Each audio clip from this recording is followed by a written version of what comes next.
Good evening, everyone. It's so cool to be here. I have to tell you, I love the Dreamcatcher story.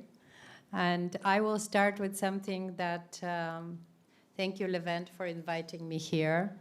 I felt I worked for 10 months in the role of being the Minister for Innovation and Growth in the country.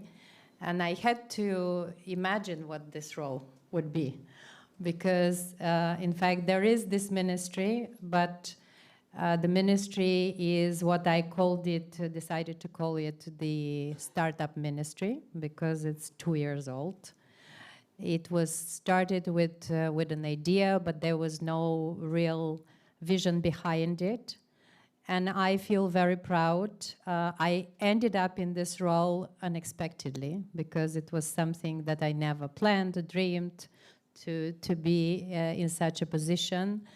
But I was offered as an expert in order to support the development of the country. And I couldn't say no, because I imagined that if I don't take on this responsibility, maybe we will miss the chance to put Bulgaria on the map with a new vision, which is, I felt that I have the responsibility, and I owe this to my country, to all of you, to the smart people, to the crazy dreamers. And I call myself a crazy dreamer and fire starter before being in this role. So somehow this name here feels very much close to me. I can be part of this Dreamcatchers community. So I want to say something. The event started with the thought by Camus. I will share with you one thought that is very famous, and it's, if you can dream it, you can do it. Do you know who said so? So Walt Disney said this some time ago, and I think this is really capturing what it means to be creating things, and what it means to work with one's spirit and with one's mind, and how important it is to really dream, to aspire, to have a goal and a purpose in life, which is becoming more and more relevant now with technologies catching up and with the technological progress.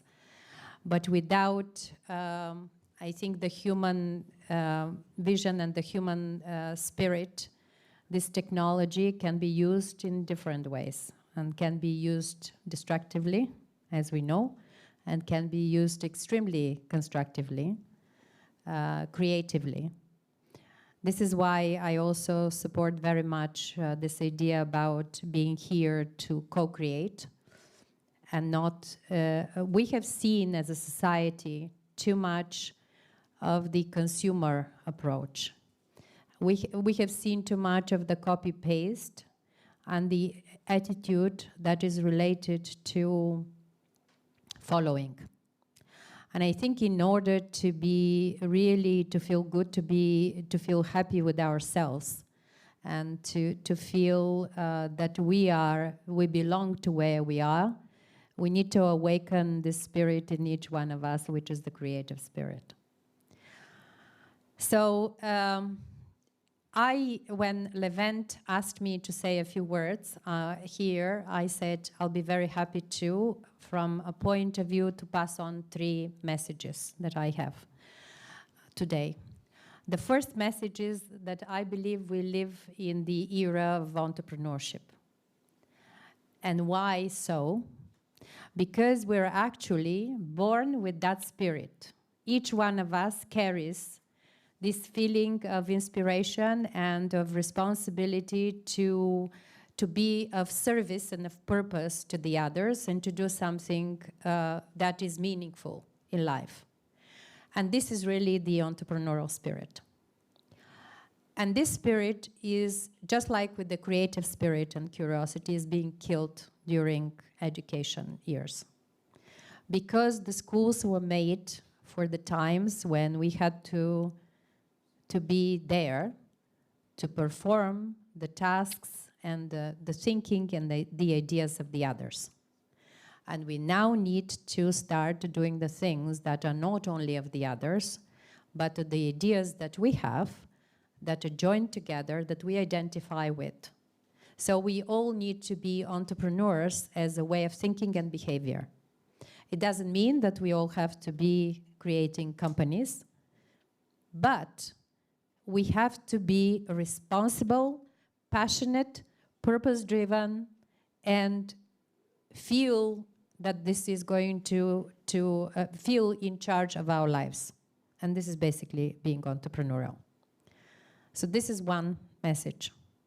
Second message is, I think we are in a moment of big technological shift, paradigm shift, where we've seen what the technologies that were coming from the digital age, the first wave of innovation with the digitalization, about 15, 20 years ago, what they did. And in that case is now we are on the verge of somehow moving in the prophecy of some of the movies, like The Matrix, like Blade Runner, the 21st Century Odyssey. We're seeing some of these technologies being part of our lives. And I think now we have even more the responsibility to decide whether these technologies will be ruling our lives the way they take on and take off, or whether they will be helping us and our lives to be fulfilling and also to be sustainable. So we need to move from what we've been thinking and using our individual intelligence to a collective intelligence.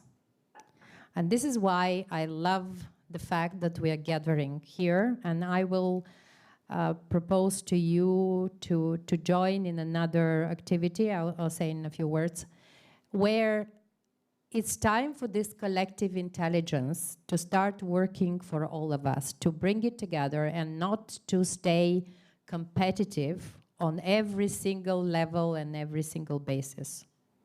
This is what was important in the age of competition, because again, before the globalization and before the rise of these technologies, we were living so much more in a competitive mode. I think now we have to really start thinking collaborative, and this is why collaboration and partnership is the last message I'm going to pass on to you, is the new way of doing things. And we are seeing, both from a point of view which is related to economic development, but also to social development, that we can no longer do things on our own, manage on our own and compete with each other between cities, between countries, between regions, between people. We need to start forming these partnerships and to start working together, so to collaborate. I think I had the opportunity to actually drive a number of policies in the last 9.5 months. And what I consider something to be very lucky is we had the chance to develop the pavilion for Bulgaria to participate in COP28. And for once, being in this position, I felt, wow, this now gives me the right and the authority that we will choose a different pavilion for Bulgaria. And what we chose is to work with innovators and to create the theme, to put the entrepreneurial ecosystem at the forefront, and to design such a participation on part of Bulgaria. And I see here that they're members of Nasecomo. We, during COP, we set up the partnership between Nasecomo and Siemens to start working together. We also set up a lot of other partnerships. But one of the things that I had the greatest experience was working with a few Bulgarian companies, entrepreneurs, innovators, who were invited to present at the major square dome at the COP. And we created an incredible visual experience. It was actually an experience of all the senses. It was so beautiful. Studio, right? Yes, MP Studio, the one that are doing also the light show, and made me feel so proud. I participated on that in that event and on stage, and I have to tell you that I felt so elevated by the capacity, the talent, and the innovative spirit, the creativity that Bulgaria can have. And this is all we need. We need to awaken the spirit in people. So I think one of these events is part of awakening of the spirit. I know that this will be a great time. And let's move from being egocentric to being much more ecocentric. So from ego to eco, we will continue working together. Last thing just to say, we are planning an event on the 2nd and 3rd of June in Varna with the European Institute of Innovation and Technology with their Culture and Creativity Kick. Because one of my goals is to set up a co-location center to open that type of center in Bulgaria so that the culture and creative industries will have a chance to get funding, to be supported, and to start producing more, to be a bigger part of the GDP for the country and also internationally. So I will work with Levent and the whole team to tell you when details about that. So I hope some of you will come there.